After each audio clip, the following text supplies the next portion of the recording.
नमस्कार. MN न्यूजमध्ये आपले सर्वांचे मनापासून स्वागत. अनुभवात्मक शिक्षण, व्यवसाय ज्ञान आणि खेळांचा आनंद घेत लोणावळा महाविद्यालयात फन फेअर मोठ्या उत्साहात संपन्न झाले. लोणावळा महाविद्यालयात विद्यार्थ्यांमधील सर्जनशीलता, उद्योजकता आणि टीमवर्क विकसित करण्याच्या उद्देशाने वाणिज्य विभागामार्फत आयोजित फन फेअर उपक्रम मोठ्या उत्साहात संपन्न झाला. हा उपक्रम दिनांक 11 मार्च 2026 रोजी सकाळी 10:30 ते दुपारी 2 या वेळेत महाविद्यालयाच्या परिसरात आयोजित करण्यात आला होता. यावेळी फन फेअरमध्ये विद्यार्थ्यांनी स्वतः तयार केलेले विविध प्रकारच्या चविष्ट खाद्यपदार्थांचे स्टॉल्स उभारून व्यावसायिक ज्ञान अनुभवातून घेतले. तसेच मनोरंजनात्मक आणि कौशल्यवर्धक खेळांचे आयोजन केले. यावेळी प्रमुख पाहुणे म्हणून साप्ताहिक मावळ नागरिकचे मुख्य संपादक श्री ॲडव्होकेट संजय राजाराम पाटील यांच्या हस्ते नारळ फोडून फन फेअरचे उद्घाटन करण्यात आले. प्राचार्यांनी उद्घाटनपर भाषणात सर्व विद्यार्थ्यांनी घेतलेल्या मेहनतीचे कौतुक करून उपक्रमास शुभेच्छा दिल्या. माजी विद्यार्थी संघटना उपाध्यक्ष विशाल विकारी, लोणावळा शहरातील अनेक नागरिक व आजी माजी विद्यार्थी व पालक, शिक्षक व शिक्षकेतर कर्मचारी यांनी सहभागी होऊन चविष्ट पदार्थांचा आस्वाद घेण्याबरोबरच खेळांचा आनंद घेतला. अनुभवात्मक शिक्षण या तत्त्वावर आधारित या उपक्रमामुळे विद्यार्थ्यांना व्यवहार ज्ञान, आर्थिक नियोजन, व्यवस्थापन कौशल्य आणि संघभावना यांचा प्रत्यक्ष अनुभव मिळाला असून त्यांचा आत्मविश्वास आणि उत्साह द्विगुणित झाला. याबद्दल लोणावळा एज्युकेशन ट्रस्टचे उपाध्यक्ष श्री दत्तात्रय पाळेकर, खजिनदार श्री दत्तात्रय येवले, सहसचिव ॲडव्होकेट अजय भोईर, विश्वस्त श्री विशाल पाढाळे, सदस्य ॲडव्होकेट इंदुकुमार भोंडे यांनी प्राचार्य डॉक्टर देशमुख व विभाग प्रमुख डॉक्टर धनश्री पाध्ये व त्यांच्या सहकाऱ्यांचे अभिनंदन केले. अशा उपक्रमातून विद्यार्थ्यांमध्ये उद्योजकतेची भावना निर्माण होऊन त्यांना भविष्याकरिता प्रेरणा मिळावी हा प्रमुख हेतू असल्याचे वाणिज्य विभाग प्रमुख डॉक्टर धनश्री पाध्ये यांनी सांगितले. तसेच वाणिज्य विभागातील सर्व सहकाऱ्यांचे सदर उपक्रम यशस्वीरित्या पार पाडण्याकरिता केलेल्या सहकार्याबद्दल आभार मानले. याप्रसंगी महाविद्यालयाचे उपप्राचार्य डॉक्टर विलास पाटील, परीक्षा विभाग प्रमुख डॉक्टर राजेंद्र देवरे, IQAC समन्वयक डॉक्टर अमर काटकर, कनिष्ठ विभाग प्रमुख डॉक्टर एनी वर्गीस, सर्व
फोटो बाजूला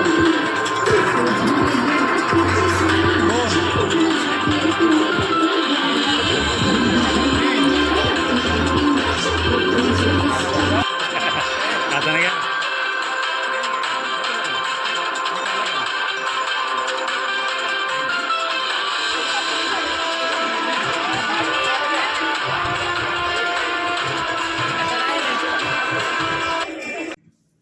अशाच ताज्या घडामोडी पाहण्यासाठी MN न्यूजला लाईक करा, शेअर करा आणि सबस्क्राईब करायला विसरू नका. धन्यवाद.